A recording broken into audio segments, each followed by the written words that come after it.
Welcome back. Welcome back to 5 More Minutes, a podcast about skateboarding in China. Yes, this month is very special. So many big events in Shanghai. It's kind of like a skateboarding month of the year. Yeah, a lot of stuff going on. Big events, tours. Feels like it's back on track. Everything's opening back up again. All the top skaters in Shanghai. Shanghai is kind of the center of the skateboarding world now this month. Yeah, the biggest event obviously was the Olympic Qualifying Series. That kind of kicked it off. So that brought everybody over. And then I think the Monster team's here. A couple commercial events going on as well. So KSB hosted a party, and before that, Vance has a huge event on the northbound. Yeah, so much stuff going on. Yeah. Right. The AVE 2.0. Yes. Okay, let's talk about the Olympic qualifiers because that is the biggest contest so far in China, right? And you are the MC for street. Yeah, well, I announced. So they have like an MC that hypes up the crowd and everything like that because they do like live broadcast. So there's like a director and all that. So whatever you're watching on the Olympic channel live broadcast, they have many cameras, angles. So they have that. So they have an MC for that. But yeah, Tim O'Connor and I were calling out the skateboarding tricks for street.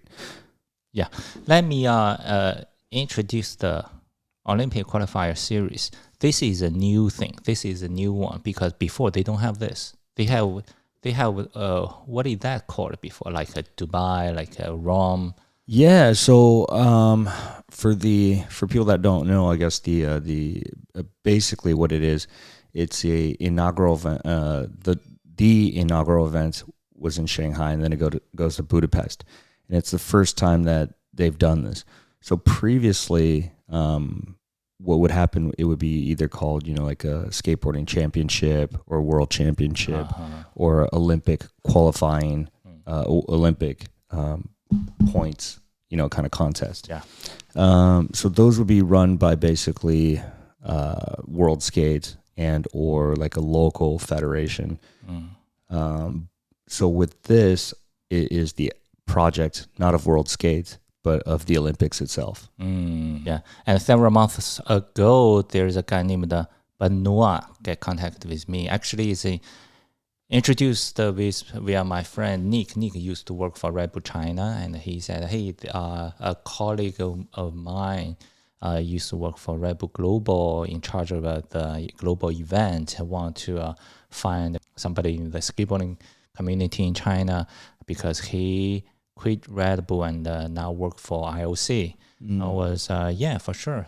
And Benoit came to Shanghai, visit my office, and show me the concept of the Qualifier Series. The main concept is that they want to make the Qualifier Series in Shanghai and Budapest more like a festival. It's not like the contest. Yeah. You can definitely feel it that that's kind of what they're going for. It's outdoors. The vibes are different. There's only 4 sports or four disciplines or whatever they're going for. So skateboarding, rock climbing, and then breakdancing and BMX. So skateboarding's got 2. It's park and street, so the same as the Olympics. But yeah, it definitely felt that way. I mean, they would have booths set up. You can buy souvenirs, but there were also like sponsors booths. And experience centers so kids can go and try to skate or try BMX and things like that. And there was also like cars and so they're definitely going for that vibe with the opening ceremony, tickets for concerts and all that. Yeah. And then with his help, we got an opportunity to interview. Do you still remember that guy's name? I don't. It was really European. Yeah. A kind of one of the leadership of IOC. Yeah, I think he was the strategic development assistant director or something. You can check our last episode. 5 more minutes. Yeah. So I think it's a good concept because it is of Olympics caliber. The park and the street course were insane. Super super good. And the when I say the caliber of it, I mean everything, like the TV broadcast, so the crowds are hyped, and people actually feel like they're going to an Olympic event, and they can buy souvenirs and things like that, instead of, because most people that go, they wouldn't previously to other events, they'd be like, well, this is like a skateboarding event, but this one is like, they're like, oh, it's an Olympic event for the masses. Yeah, and the contest start May 11th. Well, we started on the 11th because they have rehearsals and things like that, meetings and whatnot. So I think some of the skaters arrived because they have to register, and there's practice and things like that. But the actual event itself, yes, 16th to the 19th. Yes, and this time the skate park, both street and the bowl, actually be built by a local company. Yeah. And before 2017 Vans VPS, Vans Park Series in Shanghai, they brought the whole California skate park team across the ocean, come to China, build a park, right? And now we have local construction team. Yeah, it's I guess locally they always use local concrete. Obviously, they're not going to be able to do that.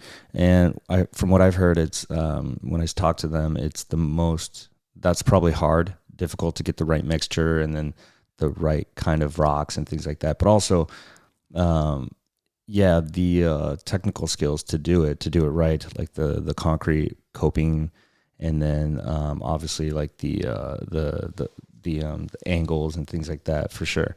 So technique wise, I think locally it's improved immensely. Yeah, because there are so many parks be built in the last 4 or 5 years. Yeah, it's crazy. Yeah, I talked with Luobo, who is a skater skater friends from Beijing. He is running his own ski school there. He has 2 skate parks. He said in Beijing now there are more than 40 ski school. Wow, I didn't know that. That's crazy. I didn't know that too. Many years ago, when anywhere has a new skate park, I'm gonna post the news on Kicker Club, right? Guys, there is a new skate park now. It's countless. That's wild. You would, Beijing's big, but 40, that's a lot. That's really a lot. That's a lot. Yeah. Maybe a little bit too much. Well, I think we might see that. There's hopefully what's going to happen is kids are going to go out into the street and skate and film more video parts. Skate park's always a good place to warm up and hang out and chill and learn and make friends and all that. But at the end of the day, if you're filming every single day in a skate park, that doesn't make any sense anyways, right? It's part of skateboarding is to change and explore. Yeah. And this time during the qualifier, outside of the contest area, there is a skateboarding experience area, right? They built a mini skate park over there. Yeah, there's like a mini street course. Mini street course, yes. A couple of little kickers and then like a flat bar, I think. Yeah, they work with some local skate school like Mo Park and like a Turn Pro, right? Yeah. Have some sessions, the audience can get on board, experience something like that. The couple of times I passed by it, even though quickly, it is packed. There's always a line. Yeah. And so it was really cool. They had like a video simulation area, and then they had like the actual, where you put pads on and try and skate it. Yeah. The other one was more like a video game, but both places people were lined up. So it's pretty weird to see because, like we said, maybe 5, maybe 6 years ago, parents were like, oh, this is dangerous. They would never let their kids try this. Maybe the video simulation part, But now, because it's in like that Olympic area, and they're like, oh, this is safe, so go for it. Yeah. And actually, there's another small room next to the video simulation stuff. They used to plan to make that room as our podcast live streaming room, but it changed. So sad. It is. It's kind of a waste. We had a spot right there, and we were supposed to do this podcast, and we were just gonna people passing by were just gonna be like, hey, come on in, and yeah. So that would have been cool to see everybody's response and get all their have everybody come and visit. We would have loved to do that on video, but I don't think that would have worked out. Yeah, maybe next time. Anyway, okay. Now let's talk about the pros.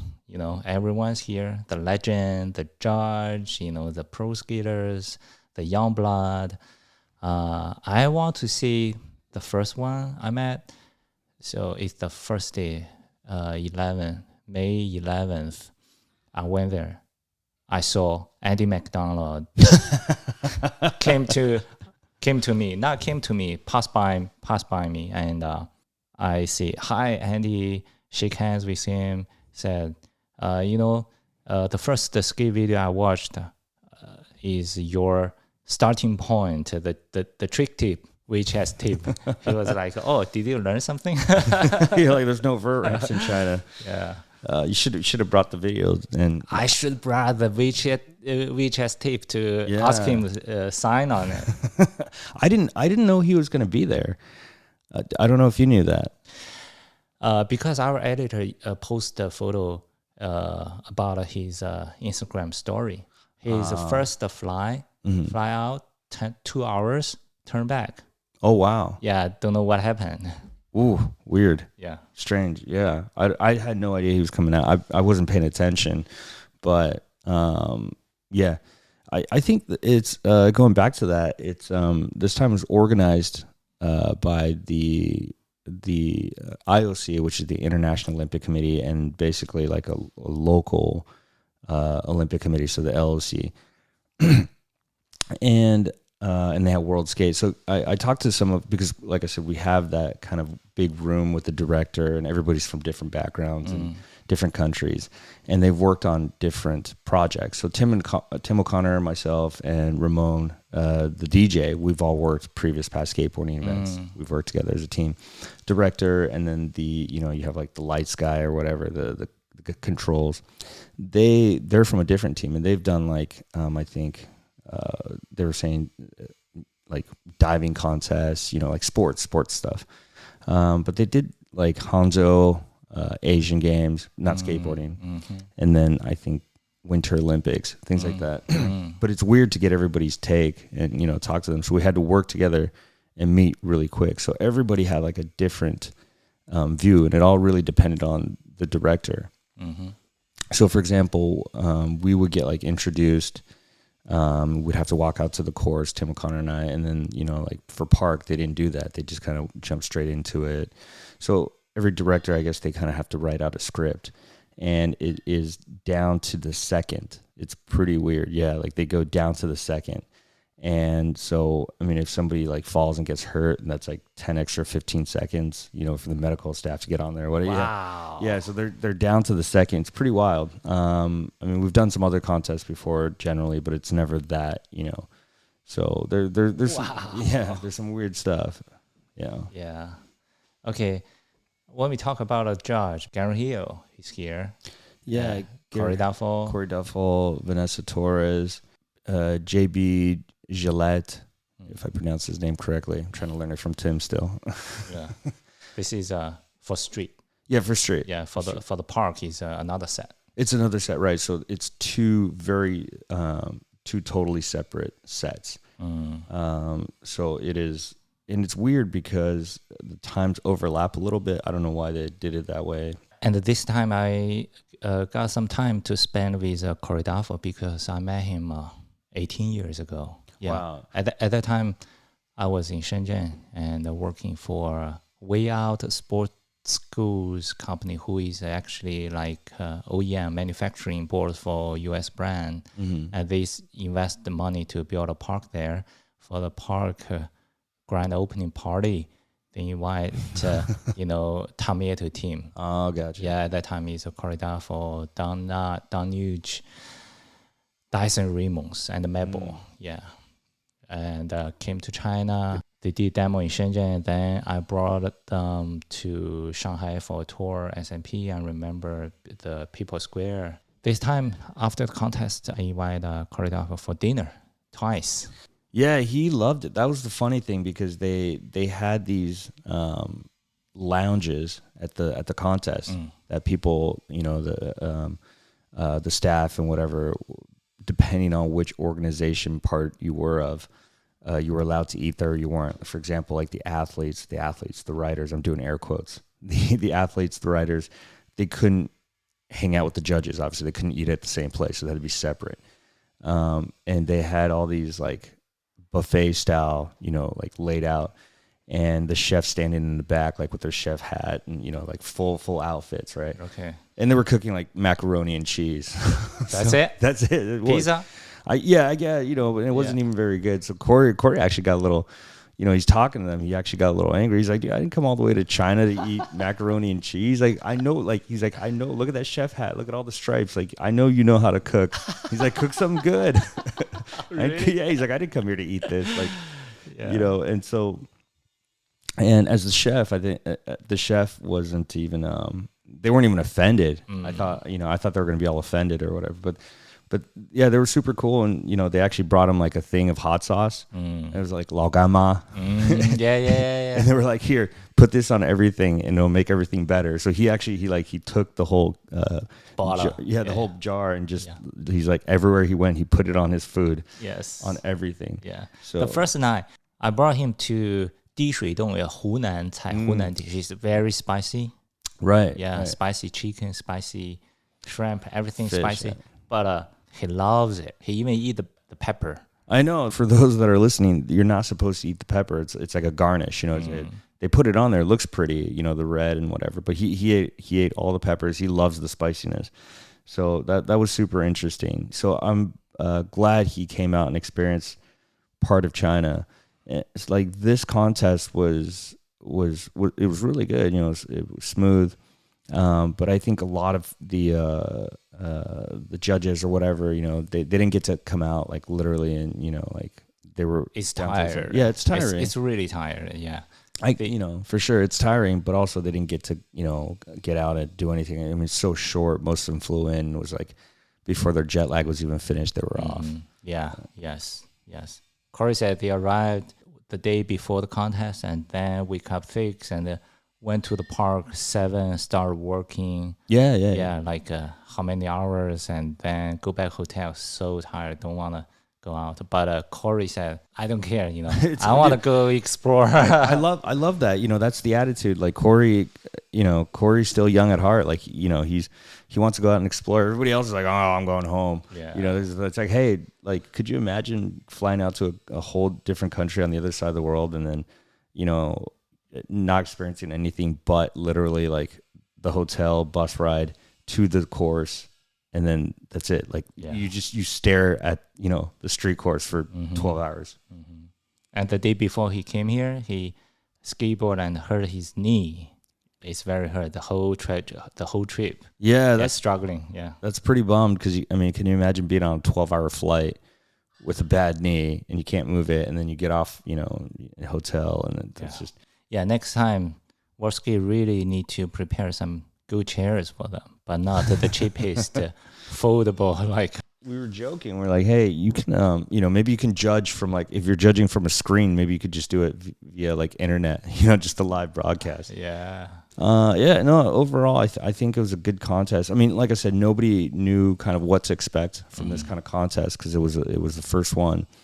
And so it happened to be in Shanghai, and I think it was a weird setup than most places, because of, I think, China's rating, of contests. They have a certain contest of a certain caliber, and then, or a certain tier, and then they have different kind of security protocols, which is absolutely needed, because it's an Olympic caliber. It's like full force security, so you have to buy a ticket, and then your ticket has to actually match your ID. Like, it's crazy, right? So so there's no scalping, or no scalpers and scalping the tickets. But if you don't have ticket, no matter how many years you have been in the industry, you cannot go inside. Exactly, right? Like, everybody was hitting me up, for tickets. They were like, I'm trying to announce, and it was like, hey, do you have it? It's like ding, ding, ding, ding, ding. My phone's just going off.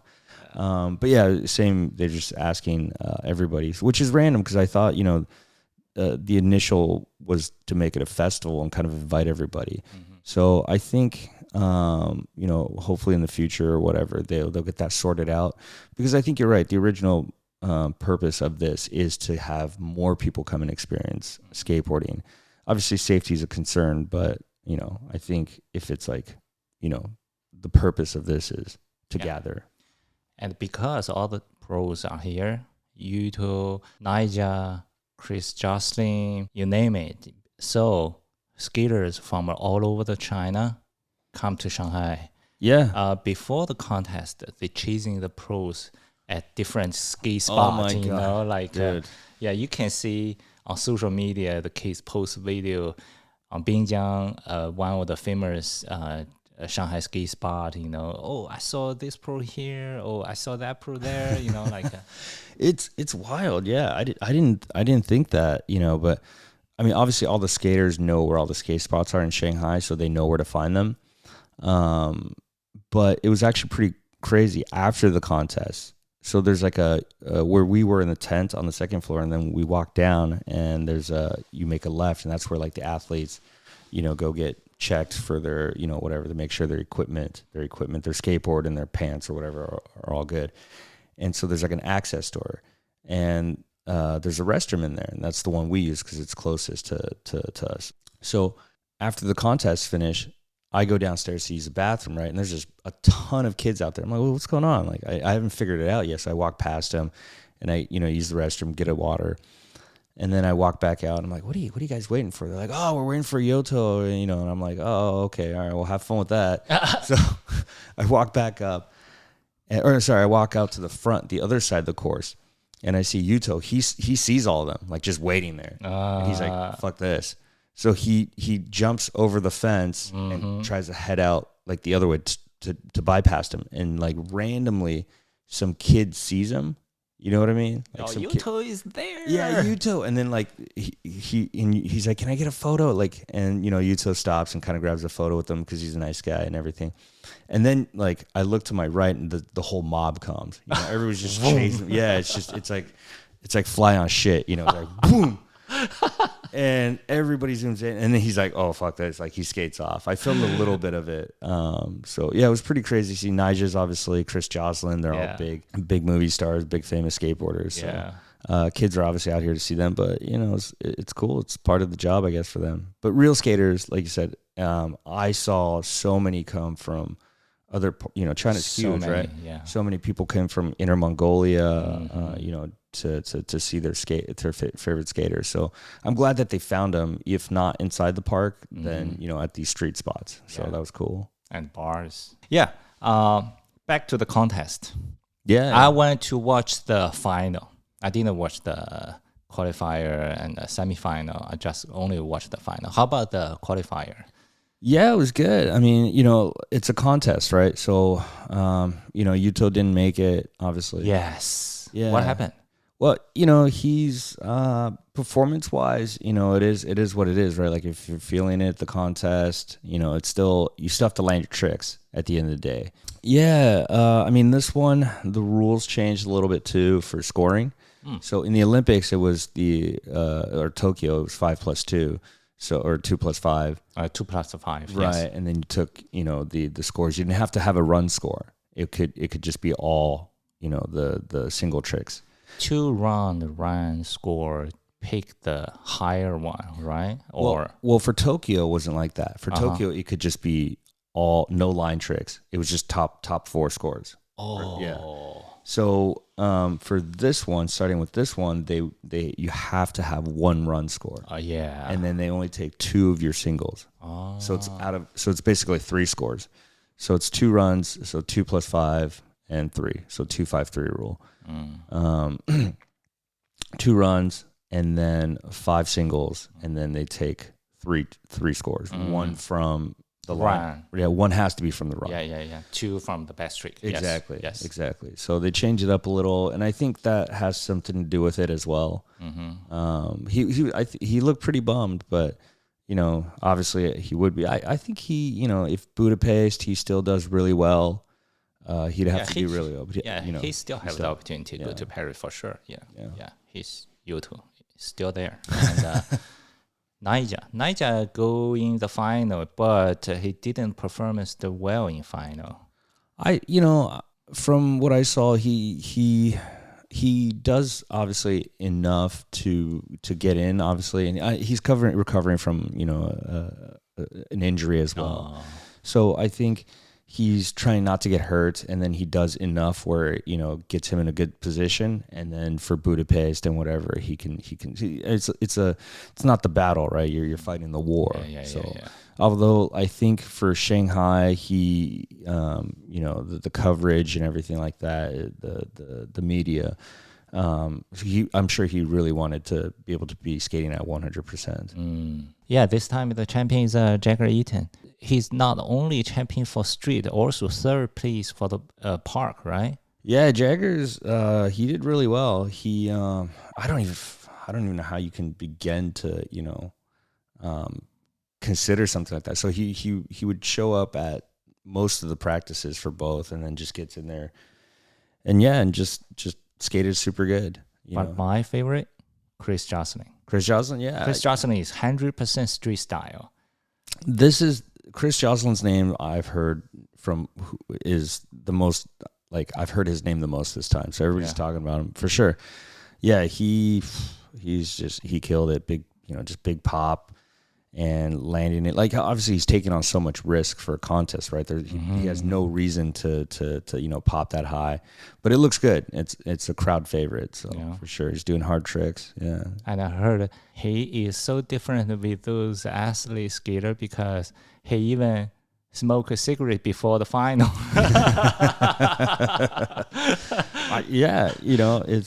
It's weird. They didn't even let you bring lighters into the contest. And it is China, right? So you could smoke everywhere. If you're in America, I kind of get it. And it's outdoors. So I don't know where they found the lighters, but I'm sure they had a way. Yeah. Okay, that's for man. For girl. Yeah, girls was pretty cool. The Team China, I think for women's street is really noticeable. How many Chinese girls skate for the qualifier? So I think at the beginning there was 5. Oh, that much? Yeah, wow. Yeah, and then I think 4 made it to semifinals. Okay. And then to finals, obviously they only took top 8, so just 2. Just 2. Yeah. Zoe, Zoe for Red that skates for Red Bull, and then Cui Chenxi. Okay, Cui Chenxi. Yeah, that skates for Vision. But the girls' champion still the Brazil. Raisa. Leo Raisa. Yeah. Yeah. Raisa is totally another level compared with other girls. She is so good. Yeah. It seems like it. I mean, for sure.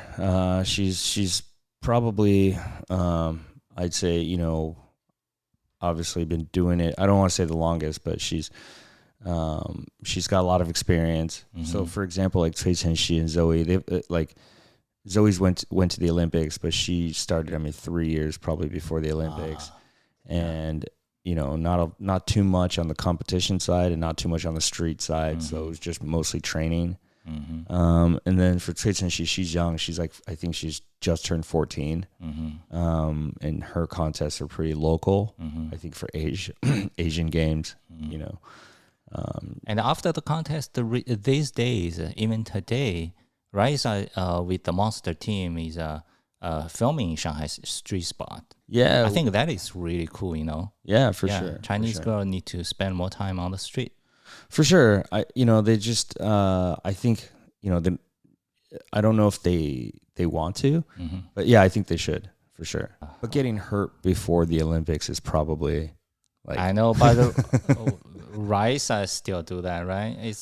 It's street skateboarding. I agree. You're supposed to be on the street for sure. That's where you're gonna learn. That's where the culture from, Yeah, exactly. Yeah, and also there's another girl from U.S., Poe.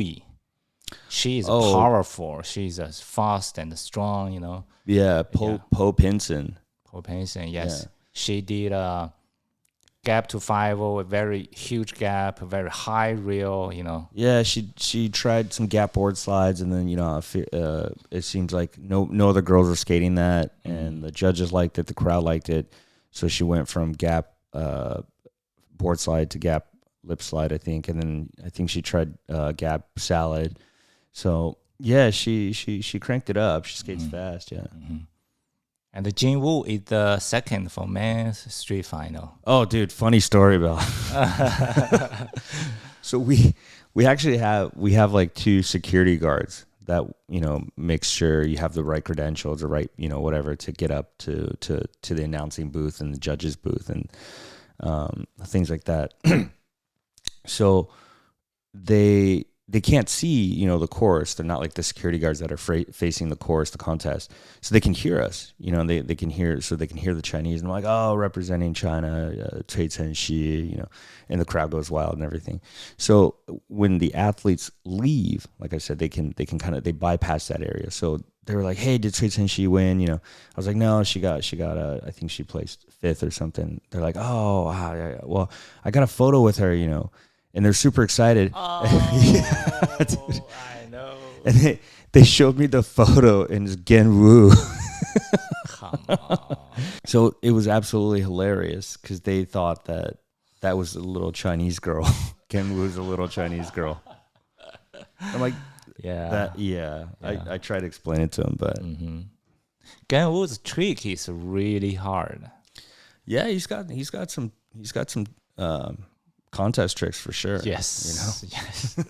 Yeah, this time the whole park and the whole bowl actually is not outside. It's covered by a building, right? Yeah, so basically it's the location is a old shipbuilding yard, right? And so they have these I guess rooftop. Right. Well, it's like a canopy, right? So they would make the ships inside, and it's right next to the river, and they can go straight out. So it's got really, really high ceilings. Originally, the planning was that they were going to have the skate parks out, because there's 2, and they were going to have the skate parks outside where the BMX course is. Oh. That would have been stupid, right? No. Yeah, it makes no sense. So they came to their senses, and then and it fit perfect. It was, you know, street and park, and it was perfect with the stands around it. It was absolutely. So the course, yes, amazing. Quality on it was really good. I got to skate it. I got in there. I ate shit. Okay. Yeah. Well, you know, I think all the judges, you know, most of the judges, I'd say, you know, got in there, was able to do a couple ollies, a couple tricks, and so yeah, we went in there as well. Yeah, you mentioned the BMX one. Some of the friends of my wife, they like rock climbing. They are watching the rock climbing contest over there. The BMX park is next to the rock climbing contest, right? So I heard a Chinese girl got a top 3. Yeah, I think they got. And they said, they came back and told me, said, hey, Chinese girl got top 3, which is good, but those girls don't like a BMX rider. Well, I don't know enough about BMX, but yeah, they so the whole thing about their parents, right? For skateboarding, I saw there's basically like 3 types. So you have like Zoe, they just look like street skaters. Like Zheng Wenhui, she's got a, you know, Red Bull cap on, t-shirt, you know, some polars, big boys, or, you know, whatever. And then you have basically like your team outfit guys. You know what I mean? So they're straight up in like just like team whatever, Korea, you know, China or whatever. And they have their full team out. Jagger eating. Jagger, right? Yeah. Like they have that. So which is pretty weird. And then you have like the Brazilian girls, or like Genwu in that case, right? It's just like the super small swishy shorts, like a sports bra and like a headband.